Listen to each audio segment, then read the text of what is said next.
Okay, somebody's missing. Who's missing? All right, we're coming over. Yes, you can now go to the back because you're done. Straight down. Back there. There's a couple. Come on, go back there then. Okay. Oh, should I wait for her? It doesn't matter. You sure? Okay. Whatever you want to do. Well, she might think it matters. Line leader, little feet? Little feet. Huh? Little feet. That's what she called my mom, little feet. Oh, okay. Because they were like this big. Yeah.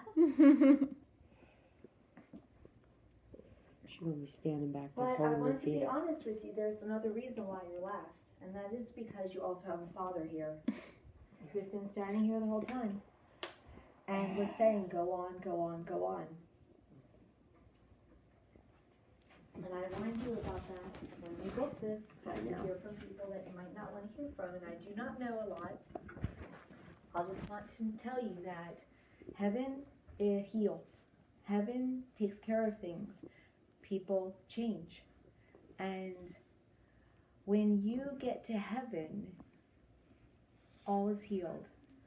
But often those in heaven want to start to healing sooner, because no matter how much you receive what you hear today, you will get some of it, and it will start some healing, and it will be heard and felt, which ultimately helps everyone in heaven, not just the one who's speaking to you.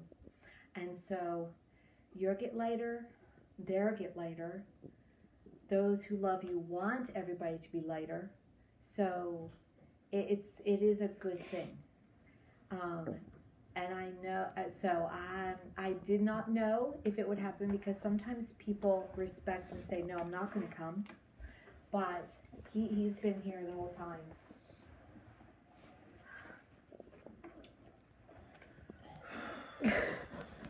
I'll tell you why I'm breathing, because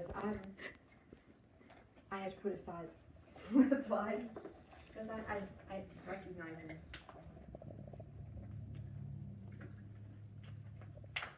All right.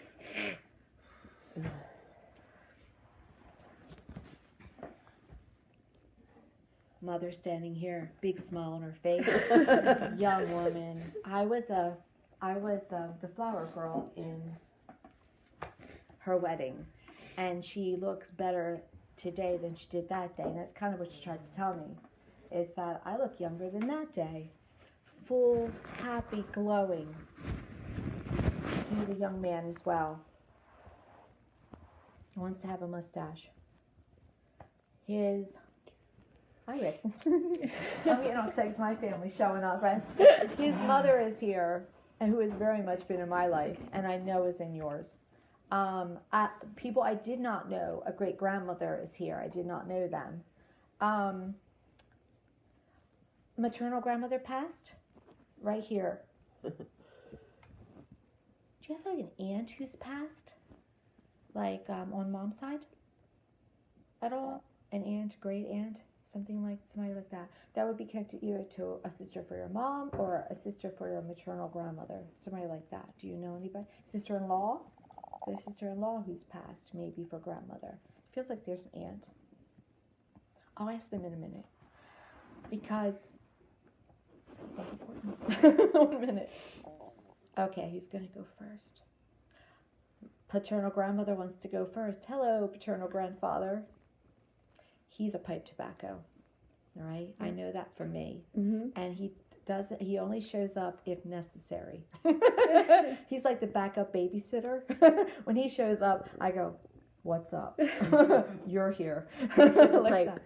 Pipe. Mm-hmm. I'm going to ask. She wants to speak first.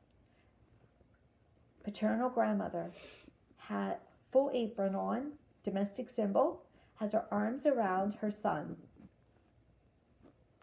Also, a brother has come in.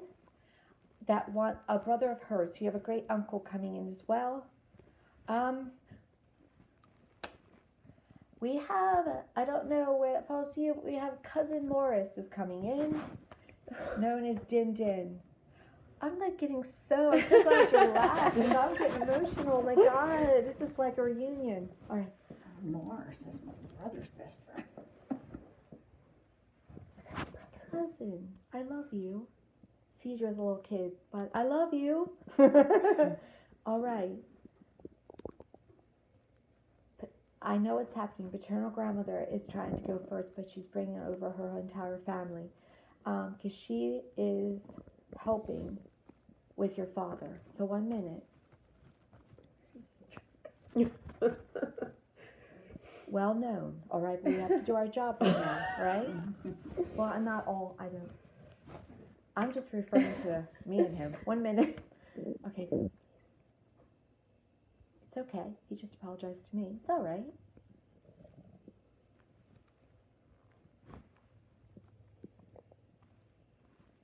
My son is not the same. My son wants to be forgiven. My son understands what harm he gave. My son understands he didn't treat his wife the way she deserved to be treated. There was violence and there was pain. And I don't understand because I did not know that man that I found out about when I crossed over. And I'm sorry about that. Okay, he interrupted and says that he was accused of rape when he didn't do that. And then your paternal grandmother says, I'm sorry that you had to hear that. And he interrupts and says, I just want the truth to be known. And then he says, I'm sorry. I know and I understand. And you will never love me. But I want you to know that I am sorry. The dad that I was is not the dad that you deserved. And I'm strong now. And I am formidable in the knowing that I'm a better man and I can be there now as a father with the love that you deserved all along. Your mother and I have forgiven each other. I am not saying that I played an equal role to her. I'm just saying that we have worked it out.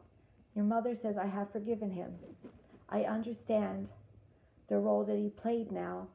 I understand what he really brought me. He made me stronger. He made me have a voice I wouldn't have had otherwise. He says again, I shouldn't have harmed her. I'm sorry. You are right. I never should have been that way. You saw more than you should have seen. I was wrong. It shouldn't have been that way. I was mean. I have paid the price, but I am in heaven. It means he experienced a little hell, a little retribution when he went over. But heaven redeems when you want to be redeemed. I love your sister as well. Tell her I'm sorry. I'm there for you both, whether you want me or not. I do not dwell loudly around you. He doesn't give signs. He has been there and has helped, but he does it slowly and quietly. He has also helped with your children. We bring up the son. Is Trent the 18-year-old? Mm-hmm. He is with him. He protects him. He's in cars with him. He looks out for him. He does it so quietly. Even Trent probably wouldn't pick up he's there. But it is I know what he's doing. He's protecting your children in order that it's his way of making it up to you through making sure your children are okay. Your mother helps me. Your mom plays with them. Your mom has fun with them. Your mom laughs with them when she's around them. Your mom will tug their hair. Your mom will come into the room. She'll make music play to them. So she makes electronics go on. Mom is also a perfume smell. Mom, she's in everything. She's in the kitchen. She's in everywhere. Mom is lighter. I am protector. I am not with your mother. We play different parts. We will see each other from time to time, but we offer different kinds of help. Your paternal grandmother says, I am sorry. I didn't understand. I didn't know. Perhaps I was in denial. But we are here because we all love you. And then your mother says, that's right. We all do. And she hugs you. And then he says, I'm going to leave now. And I want to end with, I am not that man anymore. And then he cries and backs away. He should. He goes out the corner and says, when I passed, my head was injured massively. I didn't even know what hit me. I did not deserve to have such a light death. I'm sorry again. Gone.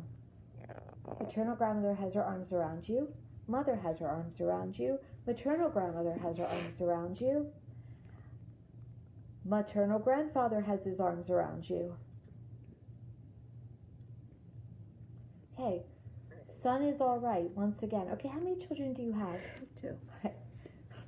What is the other one's name and age? Taryn, 14. Okay, the 18-year-old's getting more attention because he's now driving. He's now starting his new chapter. So your 14-year-old is has abilities. He's very intuitive, very much sees spirit, feels spirit.